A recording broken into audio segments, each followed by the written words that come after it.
अखण्डमण्डलाकारं व्याप्तं येन चराचरं तत्पदं दर्शितं येन तस्मै श्रीगुरुवे नमः।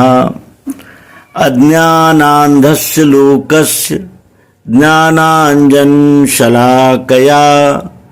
चक्षुरुन्मीलितं येन तस्मै श्री सद्गुरुवे नमः।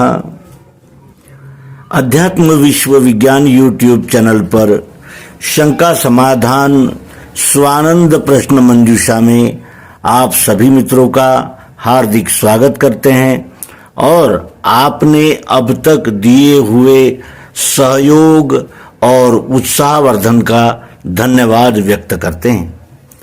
मित्रों, प्रश्न फेसबुक से प्राप्त हुआ है, अध्यात्म क्या है, आध्यात्मिक जीवन कैसे होता है, आध्यात्मिकता का वास्तविक अर्थ क्या है, ये प्रश्न है और इस प्रश्न का समाधान यथामति हम करने का प्रयास करेंगे।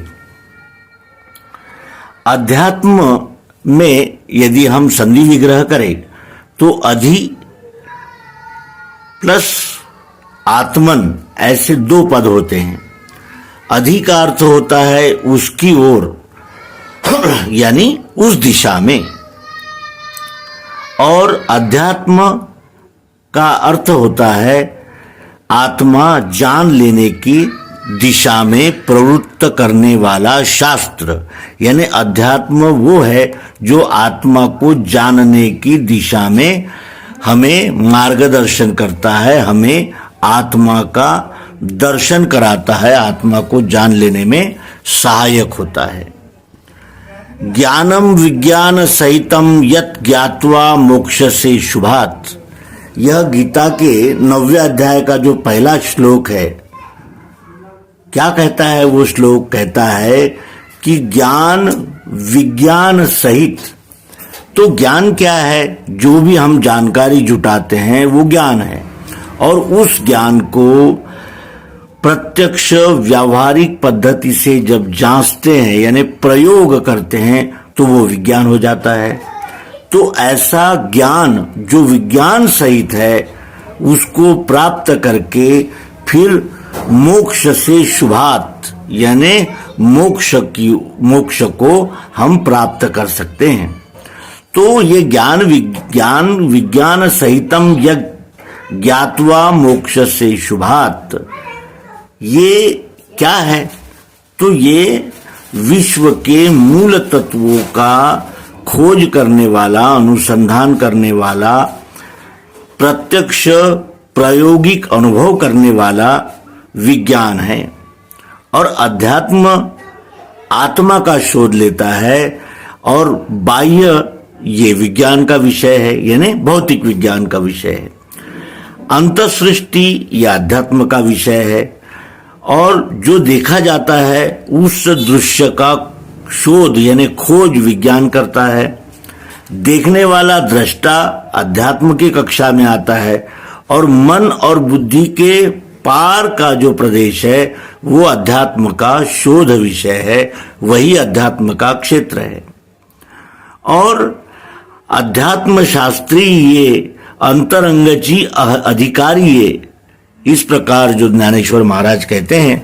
तो इस अध्यात्म शास्त्र में अंतरंग की ही आवश्यकता है, और उस अंतरंग के परिवर्तन से ही ये जो सीमित, बटा हुआ और यानी विभाजित, भेदाभेद पूर्ण ये विश्व एक संग, एक ही दिखने लगता है, उसको ही दिव्य दृष्टि कहते हैं।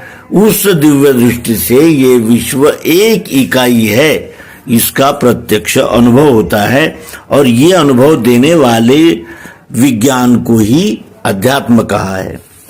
भगवान श्री कृष्ण जी गीता में अध्यात्म विद्या विद्यानाम कहते हैं। इस विश्व की सभी विद्याओं में सर्वश्रेष्ठ विद्या अध्यात्म है, ऐसा विश्वरूप परमात्मा का 8वां अवतार भगवान योगेश्वर श्री कृष्ण कहते हैं। और इससे ये बोध होता है कि अध्यात्म ही वो क्षेत्र है जिस क्षेत्र को प्राप्त करने के लिए ही ये नरजन्म मिला है। क्योंकि जन्म तो होते ही रहते हैं, पेड़ पौधों से लेकर जारज खानी तक सबके ही जन्म होते हैं, लेकिन उन सभी जन्मों में जीव के पास प्रगल्भ बुद्धि नहीं होती, और जिस बुद्धि से एको हम बहुश्याम, सब में एक ही जो व्याप्त है, अपने सहित सब में व्याप्त उस सत्य तत्व को जान लेने का ये अद्भुत क्षण ये नर शरीर है। और इसीलिए हम सभी को आध्यात्मिक दिशा से अग्रसर होने की आवश्यकता है। और ऐसा क्यों है? ऐसा इसलिए है कि सभी सुख चाहते हैं, और जब सुख चाहते हैं, जैसे दिन को चाहते हैं तो रात तो आएगी ही, जैसे सुख को चाहते हैं तो दुख तो प्राप्त होगा ही, क्योंकि ये चक्र नेमी क्रम से चलने वाला ये एक, जिसे कहते हैं कि एक ऐसा विशाल चक्र है, ये विशाल ऐसा घुमावदार चक्र है जिसमें सुख और दुख की मालिका चलती रहती है। और ये जीव तो सुख चाहता है, वास्तविक वो सुख नहीं चाहता, वो आनंद चाहता है। लेकिन और उसी आनंद को प्राप्त करने के लिए वो भोग ऐश्वर्य आदि सभी का आश्रय लेता है, और तब भी अतृप्त रहता है। हम अनुभवी लोगों से चर्चा करके ये जान सकते हैं कि उन्होंने सुख के लिए कितने प्रयास किए और क्या वे सुखी हुए।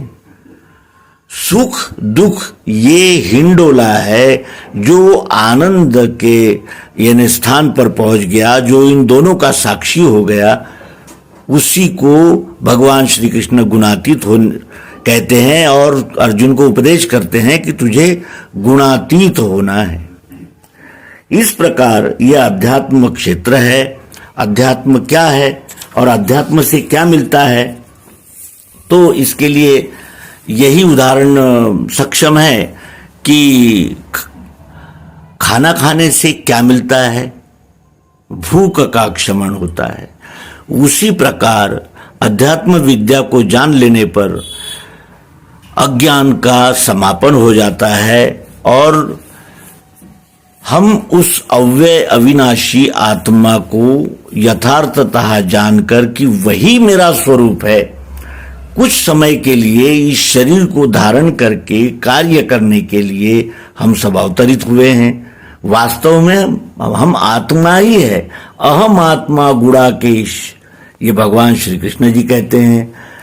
जीव यानी इस सृष्टि के एक एक कण में वो अक्षर आत्मा चाह जरूरत प्रियत्व रूप निराकार निर्गुण उपस्थित है, जो इस साकार प्रकृति के द्वारा व्यक्त हो रहा है। और ये दोनों अलग नहीं हो सकते, नाम में इनका लय होता है, और विश्व कहते ही फिर जो सगुण साकार दिख रहा है और जो निर्गुण निराकार जो इस साकार में व्याप्त है, इन दोनों का लय उस नाम में हो जाता है। इस प्रकार सगुण निर्गुण साकार निराकार वाद का निराकरण करते हुए जब इस जीव को असीम शांति और स्थायी समाधान की प्राप्ति होती है, तभी ये जीव कृतकृत्य होता है, और इसका नर जन्म धारण करने का जो ये अवसर है वो सफल होता है, जीवन कृतकृत्य हो जाता है। और सबसे महत्वपूर्ण है, जिस आनंद की खोज में हम सतत प्रयत्नशील रहे, वो आनंद ही नहीं परमानंद को प्राप्त कर लेता है ये जीव, जो फिर कभी भी जिसका व्यय नहीं होता, जो सतत रहता है और सतत हम रहता है, और उसी आनंद को प्राप्त करता हुआ ये जीव उसी सच्चिदानंद में लय को प्राप्त करता है। तो अध्यात्म क्या है, इस विषय पर जो हमारे मित्र का प्रश्न था उसका हमने यथामति उत्तर देने का प्रयास किया है। आशा है कमेंट बॉक्स में आप अवश्य ही पधारेंगे। आपका हार्दिक स्वागत करते हैं। नर्मदे हर सद्गुरु भगवान की जय, विश्वरूप परमात्मा की जय। ओम शांति शांति शांति।